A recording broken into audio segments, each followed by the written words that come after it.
95% des boîtes en B2B sur LinkedIn galèrent énormément. C'est soit du fait qu'elles prospectent très très mal en spammant leurs prospects, soit du fait qu'elles créent du très mauvais contenu, ou encore mieux, qu'elles fassent les deux en même temps. Résultat, zéro résultat, et elles définissent que LinkedIn n'est pas du tout le bon canal d'acquisition pour eux.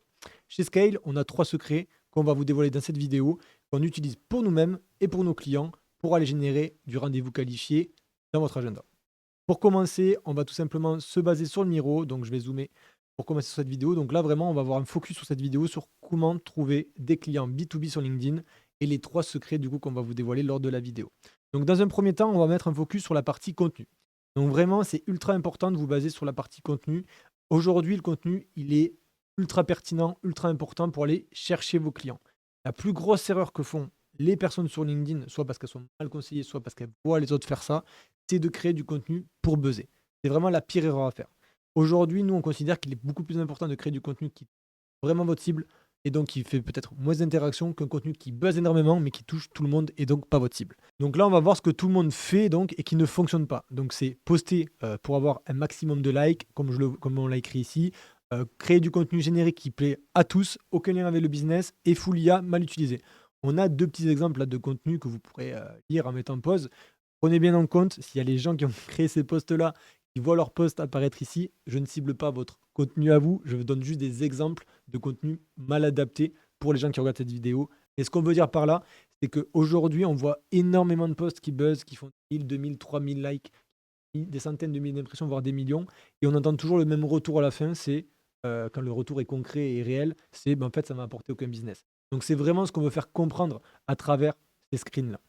Donc faire des stats, comme je dis, hein, ça sert strictement à rien. Un post générique qui fait 10K impressions, 150 likes, 100 commentaires, bah, c'est top, hein, et c'est très bon pour l'ego, mais ça génère zéro rendez-vous et forcément les abonnés sont hors cible. Par contre, un post très ciblé qui va faire 1000 impressions, 30 likes, 10 commentaires, ça va vous générer derrière peut-être un ou deux rendez-vous qualifiés et forcément des abonnés ultra ciblés, des vues de profil ultra ciblés, des domaines de relations ultra ciblés. Si vous pouvez mélanger le fait d'avoir un post ultra ciblé, bien calé par rapport à votre cible et qu'en plus ça fasse les stats d'un post générique, ah, c'est magnifique. Mais la plupart du temps, un bon post touche très très bien la cible, ne va jamais faire des 10, 15, 20, 30, 50, 100 000 impressions. Pour continuer, donc comme on disait, faire des stats, ça ne sert à rien, on se répète sur ça. Ton contenu ne doit pas plaire à tout le monde. Il doit vraiment repousser même la plupart des gens qui te lisent et ne toucher que les gens qui sont dans ta cible, donc les 10% qui vont potentiellement acheter ton produit ou service derrière. La méthode, elle est très simple. C'est que dans un premier temps, tu dois trouver les problèmes précis de tes clients que tu vas résoudre. Donc trouver des wordings autour de ça pour en faire ton profil LinkedIn et pour adapter ton profil LinkedIn autour de ça. Donc par exemple, avoir une tagline qui tourne autour de j'aide les X à faire Y en ou avec Z. Ça, c'est un petit exemple basique. 3 points à mettre en place, c'est la refonte de profil avec bannière, sélection, tagline, bio, page d'entreprise si possible pour rendre ça encore plus professionnel. Du contenu travaillé et ciblé sur ton ICP et les douleurs de cet ICP-là. Et de la prospection, bien sûr, en cold ou en warm pour booker des rendez-vous. Parce que même si le contenu va te générer des rendez-vous, il faut que tu prospectes pour en générer encore plus. Et derrière, ben, faire ça tous les jours, tout simplement, te créer une routine pendant plusieurs mois. Et derrière, ça va générer donc des rendez-vous et du chiffre d'affaires qui tombent et un nouveau canal d'acquisition qui est prévisible. Et ça, c'est vraiment ce qu'on recherche, c'est d'avoir un canal d'acquisition hyper sain qui dure sur le long terme et qui ne va pas tomber du jour au lendemain. En termes de fréquence, on conseille vraiment de commencer tout bas au départ, de ne pas aller chercher à poster 3, 4, 5 fois par semaine. C'est quelque chose qui est des fois très difficile à atteindre. Donc il vaut mieux poster 1 à 2 fois par semaine de manière très régulière et avec des posts ultra pertinents que 3, 4 fois et faire des posts, comme on a vu au tout début, qui n'amènent à rien et qui ne touchent pas forcément votre cible. Donc, commencez petit et augmentez après avec le retour sur investissement que vous allez avoir pour aller chercher plus. Si vous arrivez à atteindre jusqu'à 5 posts par semaine, c'est fabuleux. Il y en a même qui en font 7. Nous, on est vraiment entre 3 et 5. On considère que c'est déjà suffisant et en plus, il faut qu'on produise les contenus de nos clients. Donc, on a pas mal de travail. Donc, 4 angles pour du contenu pertinent. C'est des posts que j'ai tout simplement repris sur mon profil LinkedIn. Donc, vous pouvez aller voir sur mon profil LinkedIn. Les posts, ils sont totalement présents. C'est douleur business, démolition de mythes, cas client et framework actionnable. Donc, dans un premier temps, vous avez la partie douleur business sur laquelle vous pourrez mettre pause ici pour lire le post. Ici, vous avez la partie croyance, pourquoi c'est faux et vraies règles. Donc, les SaaS pensent que le produit se vend seul. Spoiler, ce n'est pas le cas. Hop, on déroule derrière avec la vraie règle. Et ici, problème, action, résultat chiffré. Ben, quel était le problème avant de notre client? Qu'est-ce qu'on a mis en place? Qu'est-ce que ça a donné? Et là, c'est un case study d'un client qu'on accompagne sur plusieurs sujets qui performent à nos côtés. Et là, pour finir, la partie problème, process en X étapes et résultat attendu, là, c'est pareil. C'est par exemple sur un lead magnet, c'est ce qu'on utilise en général, ce format-là, ce format framework actionnable, c'est vraiment ce qu'on utilise la plupart du temps sur nos lead magnets. Donc là, je vous invite vraiment à faire pause sur cet endroit-là pour pouvoir regarder un petit peu le type de contenu ou tout simplement en allant sur mon profil LinkedIn. Donc le cycle de réchauffement, il est assez simple, c'est poste sur une douleur précise, ICP le lit et se reconnaît, il like, il voit le profil, il vous ajoute, peu importe l'action qu'il fait, même s'il y a plus ou moins d'importance, mais il fait une action sur votre profil. Vous lui envoyez un DM, donc soit une demande d'ajout en premier, soit s'il est connecté, un DM directement. Il vous connaît déjà puisqu'il a subi, entre guillemets, positivement un de vos posts. Il y a une conversation qui s'installe. On ne fait pas un DM ultra agressif où on va en direct, où on demande direct de faire un vision. C'est face à lui. Et ça, dans la vidéo qu'on a déjà faite juste avant et dans d'autres vidéos, on va vous expliquer le type de message à utiliser.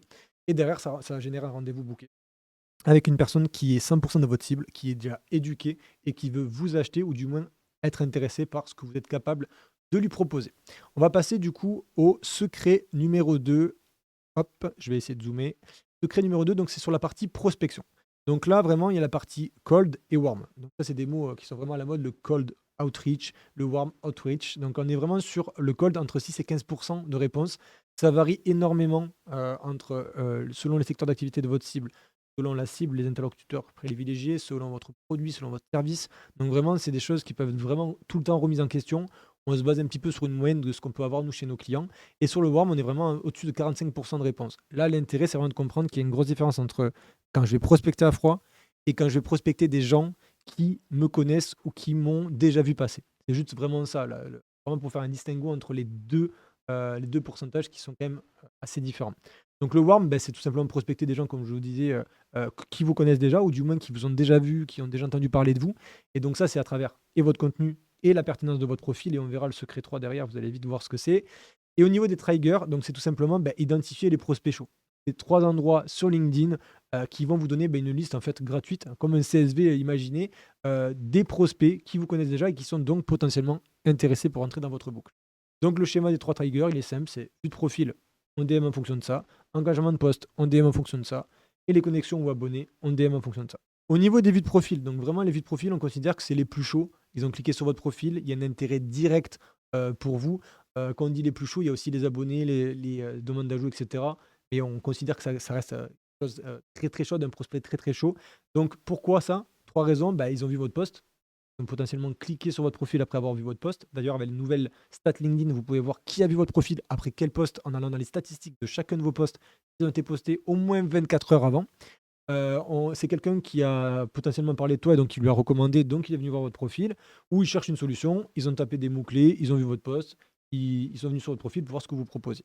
Les actions à faire, c'est simple, il y en a que 3. C'est chercher le profil de la personne, vérifier si c'est la bonne, si c'est une cible potentielle par rapport à ce que vous vendez et par rapport à votre cible parfaite, donc l'ICP, et faire un bon message DM. Ça, il faut le traiter hyper rapidement. Si vous traitez des vues de profil 2 semaines après, ça ne sert plus à rien. Il a déjà oublié au bout de 2 heures, 2 heures après être venu sur votre profil, il avait déjà oublié qu'il était venu sur votre profil. Au niveau de l'engagement des posts, donc ça, c'est des gens qui sont actifs. Il faut savoir que les gens like très très peu et commentent très très peu. Donc quand les gens qui sont dans votre cible commentent ou vous like, c'est qu'il y a vraiment un énorme intérêt par rapport à votre contenu, soit une reconnaissance et une mise en valeur de ce que vous faites, soit un intérêt pour acheter. Donc ça, c'est quelque chose qui est un signal qui est très très très très fort. Pourquoi, encore une fois? C'est que votre contenu résonne en eux, ils vivent le problème que vous dites, résoudre, et ils vous suivent soit depuis plusieurs posts, soit depuis le premier, mais en tout cas, ils ont vraiment soit c'est le premier, pardon, mais en tout cas, ils ont vraiment un intérêt par rapport à ça. Les actions à faire, vous allez liker, commenter, 2-3 de leurs posts, ça peut être le cas. Nous, on le fait pas forcément selon les profils, mais ça peut permettre de créer de l'engagement aussi s'ils postent, parce que des fois, ils postent pas, sachant qu'il y a peu de personnes qui postent sur LinkedIn. Vous attendez 48 heures et vous envoyez un petit DM pour commencer à créer une discussion, à lancer une discussion soit autour de lui, soit autour de votre produit-service, selon comment vous sentez la personne et selon le secteur dans lequel vous êtes. Et bien sûr, encore une fois, on traite ça très rapidement.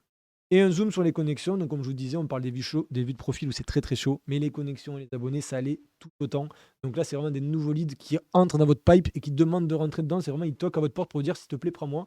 Donc ça, c'est hyper important de les ajouter. Vous pouvez avoir des demandes d'ajout qui sont soit des concurrents, soit des gens qui veulent vous vendre quelque chose. Mais ça, on s'en fout, à la limite, soit on les base les supprime, soit on les ajoute parce que ça fait pour du réseau qualifié. Mais les autres, on parle vraiment de l'ICP. Là, il y a vraiment un intérêt plus, plus, plus. Ils ont vu votre profil, ils veulent suivre votre contenu, ou tout simplement, on leur a recommandé de venir vous ajouter. Et là, ce qu'il y a à faire, c'est pareil. On accepte, on envoie un DM pardon, dans l'heure si possible. C'est toujours difficile de répondre à toutes les demandes dans l'heure. Et au moins dans la journée, au moins dans la demi-journée, c'est déjà très très bien. Et bien sûr, vous contextualisez la demande en disant, ben voilà, j'ai vu ta demande, qu'est-ce qui t'a donné envie de m'ajouter, ou contextualiser par rapport à ce qui se passe sur son profil, etc. On va pas faire une vidéo entière sur les messages à ce niveau-là. On aura d'autres vidéos à ce sujet-là. Et encore une fois, bien sûr, on les traite rapidement. Le ciblage ICP en cold, là, je vous invite à faire une grosse pause dessus, prendre un screen, heu, pause, peu importe, faites ce que vous voulez. On a fait un exemple tout simple sur les infirmières. Je vais pas y passer beaucoup de temps dessus. Je vous laisserai vraiment regarder de votre côté et on a vraiment voulu vous montrer un petit peu comment utiliser Sales Navigator de manière très, très simple. Encore une fois, on pourrait en faire une vidéo très, très longue sur Sales Navigator qui est l'outil qu'on utilise à 80 pour tous nos clients. Mais là, c'était vraiment pour vous donner déjà une petite ordre d'idée de ce que vous pouvez faire à votre niveau en utilisant LinkedIn.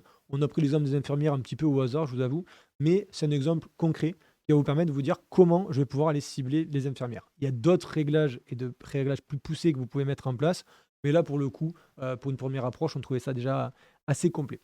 Et donc, du coup, au niveau des DM qui convertissent, là, petit haut là sur ça, c'est des exemples. On voit déjà en commentaire dire oui, mais celui-là, j'ai déjà testé, il ne marche pas, etc. Il y a beaucoup de facteurs qui font que certains messages marchent avec certains et pas avec d'autres. Et surtout, les messages, nous, on les a test H24. Et des messages que certains détestent, même nos clients nous disent oh non, je veux pas que tu utilises ce message pour prospecter. Ils se rendent compte après que ça marche. Donc, il faut vraiment s'adapter à votre cible et pas à ce que vous aimez, vous. Donc, un mauvais DM de base, c'est clairement un bonjour Marc, j'espère que tu vas bien. Je vois qu'on partage des intérêts communs sur LinkedIn. J'aide les entreprises comme la tienne à générer plus de leads. Tu serais dispo pour un call de 15 minutes. C'est quelque chose qui, en fait, a tellement été envoyé et en fait est tellement flou et basique que ça marche de moins en moins. Mais c'est déjà mieux de faire ce DM que de ne pas en faire du tout. Et un bon DM, du moins un meilleur DM, ça va être un Hello Marc, j'ai vu que tu es passé sur mon profil et surtout que tu gères de l'acquise chez Techflow. LinkedIn, ça te ramène combien de rendez-vous qualifiés par mois pour ta boîte en ce moment? Là, ça engage directement la discussion par rapport à la boîte de la personne et ça lui donne vraiment une indication s'il y a une réponse derrière de ce que fait déjà la personne pour pouvoir lui proposer quelque chose derrière. Donc, c'est vraiment un ancrage sympa pour aller plus loin derrière. Au niveau du framework, là, vous avez tout simplement, vous pouvez aussi mettre pause. Ligne 1, le contexte. Ligne 2, l'observation. Et ligne 3, la question ouverte. Vous pourrez le décortiquer en regardant ça de votre côté. Là, on est sur la partie variation du DM. Du coup, il y a trois axes différents. Il y a la partie après vue de profil, après engagement et après connexion. Donc, sur par exemple la partie après vue de profil, on peut avoir un exemple de DM qui est salut Marc, j'ai vu que tu avais visité mon profil tout à l'heure. Je vois que tu diriges TechFlow. Vous générez combien de rendez-vous par mois via LinkedIn? Pour le après engagement, ça peut être salut Sophie, merci pour mon post. Sur le sujet des cas clients, j'ai vu que tu diriges une agence SEO. Tu prospectes déjà sur LinkedIn ou tu te concentres sur d'autres canaux. Et sur la partie après connexion, là, c'est un exemple sur David. Merci d'avoir connecté. J'ai vu que tu gères une boîte de coaching. Tu utilises déjà LinkedIn pour générer des leads ou c'est plutôt du réseau perso pour le moment. C'est vraiment des messages que, je vous avoue, on n'utilise pas forcément nous aujourd'hui, mais qui sont intéressants à tester. Et en fait, nous, ce qu'on fait, c'est que quand on teste un message, on le teste en plein de fois, de plein de manières différentes. C'est-à-dire qu'on va prendre un message et on va le décortiquer de plein de façons différentes. Donc ça peut être une base que vous allez décortiquer et tester de plein de façons différentes. Sur 10 personnes, vous envoyez 10 fois un message différent en ayant la même base. Et c'est ce qui va permettre de voir ce qui répond le mieux derrière. Et les erreurs à éviter, c'est pitcher dans le premier message, faire des messages trop longs, parler de toi au lieu de lui, envoyer le message à tout le monde, le même message pardon à tout le monde, et ne pas suivre les conversations. C'est-à-dire que si vous répondez, même si la personne dit c'est pas forcément le moment. Nous, on a déjà eu ce cas-là, souvent même d'ailleurs, 3, 4, 5 fois, des gens avec lesquels on a travaillé après, avec des gens qui nous avaient dit c'est pas le bon moment, je cherche rien pour l'instant, etc.